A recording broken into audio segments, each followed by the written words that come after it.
Sadhguru, this question is from Karunesh. Namaskaram, Sadhguru. You have spoken in so many prestigious and globally recognized institutes, organizations, and conferences. But still, there is a segment of yellow media which constantly dislikes you and dishes out most unreasonable and baseless trash against you. Why do you attract such incendiary criticism which no other spiritual leader in the country attracts? See, look at the way I am, that's why. Well, see, this is mango season, the tree is full of fruit. This is mango season. Only that tree which is full of fruit gets the maximum amount of stones, worms, insects, everything.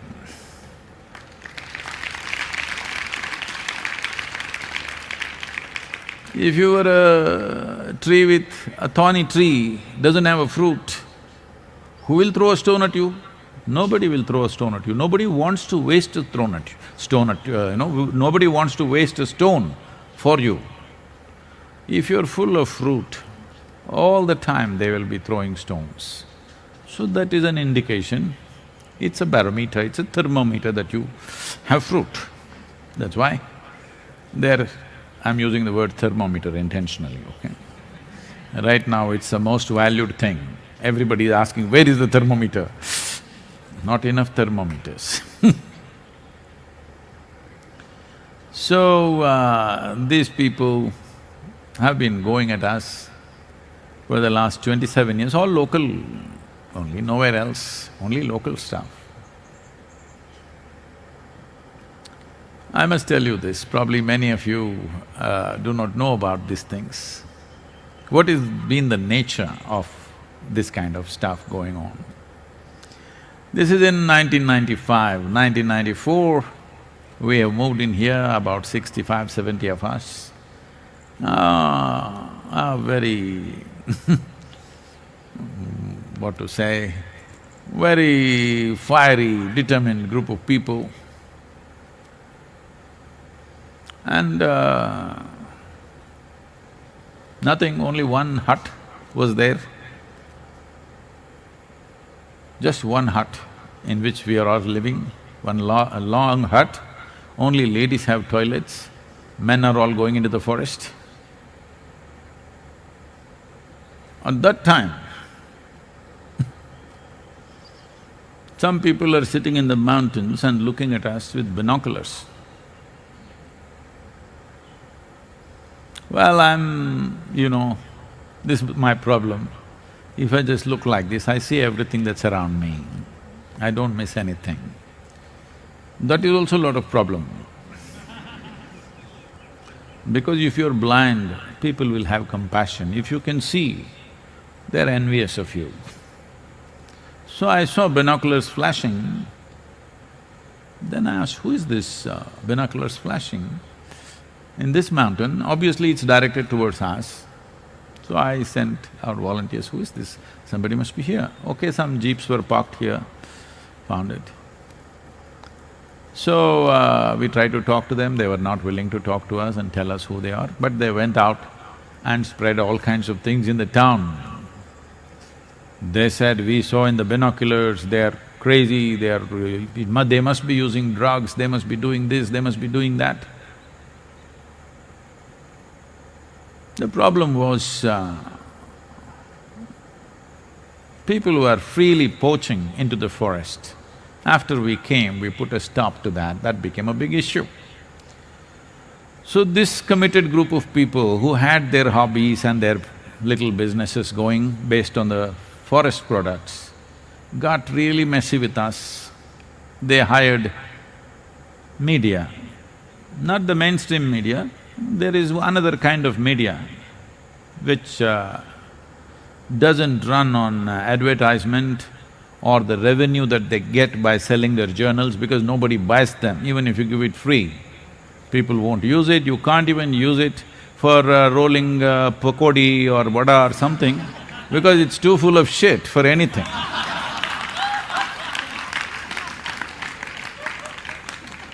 Of course, it can't be toilet paper because it's already soiled.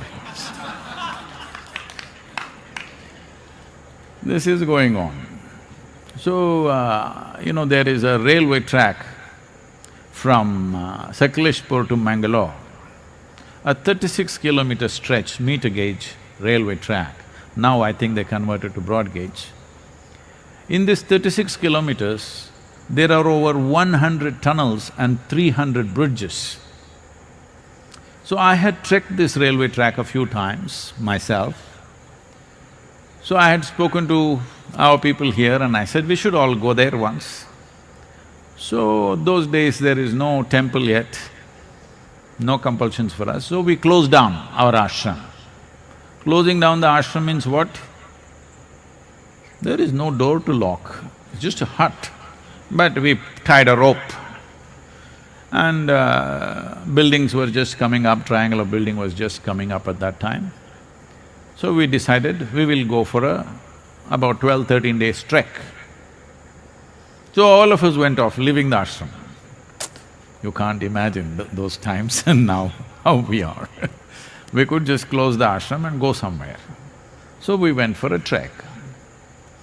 After about 12-13 days, we had to come back. By about 9th, 10th day, people started calling us because we are in the media, big time.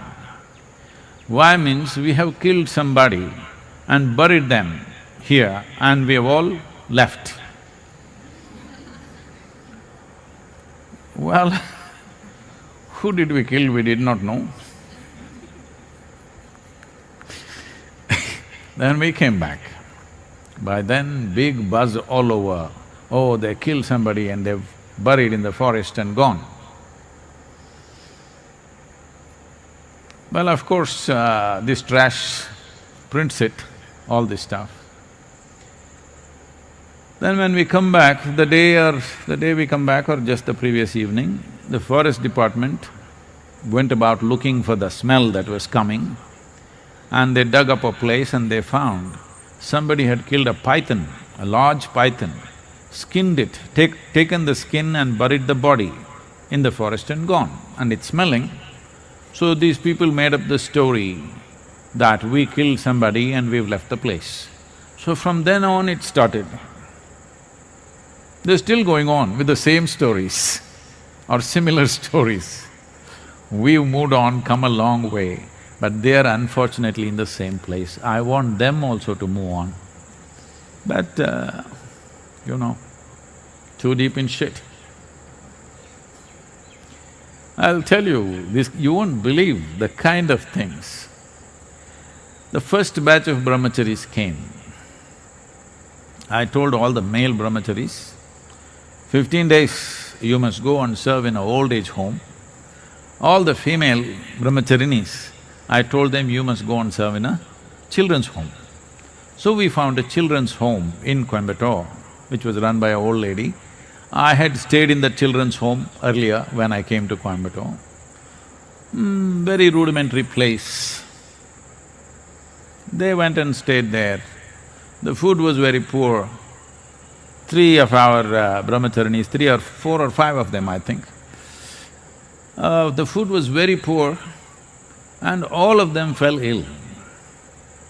They had severe bouts of vomiting and diarrhea. So, 3 of them had to be admitted in a local nursing home. Immediately, this same media writes, so these people from the Isha Yoga Center, brahmacharinis, have all come for an abortion in a nursing home.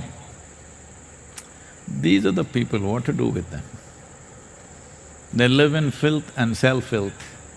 Because it doesn't sell, they have also realized once in 3 months if they put my photograph on their cover page, their rag sells a bit. It's their livelihood. What a horrible way to make one's livelihood. I wish they find better ways to do it. So it doesn't matter, because I have consciously made myself like this, that you can either love me or hate me, you cannot be in between. because I don't like the in-between people. But unfortunately, these people don't even hate you, they're just trying to make a living out of you. Parasite existence. Well, at least in these times of virus, I hope they realize, but no, now they're making a controversy about the virus also, that virus originated from Isha Yoga Center. See, some of you were upset when I used the word one, but now our media is reporting virus originated from Isha Yoga Center. Not the mainstream media, most responsible media is not doing that of any kind. But this trash is doing this. There are, 4-page, 5-page articles, I'm on the cover page of this. I don't know why this kind of journalism was referred to as LO, maybe because it's shitty. So I am on the cover page of these magazines once again. The reason why they continue to be against me for always is unfortunately, most people handle this kind of media by paying them off. Openly, they ask for money, but we are determined never to pay them. Because we have not yielded to ransom, we are being we are being continuously harassed by them simply because we have not yielded to their ransom tactics.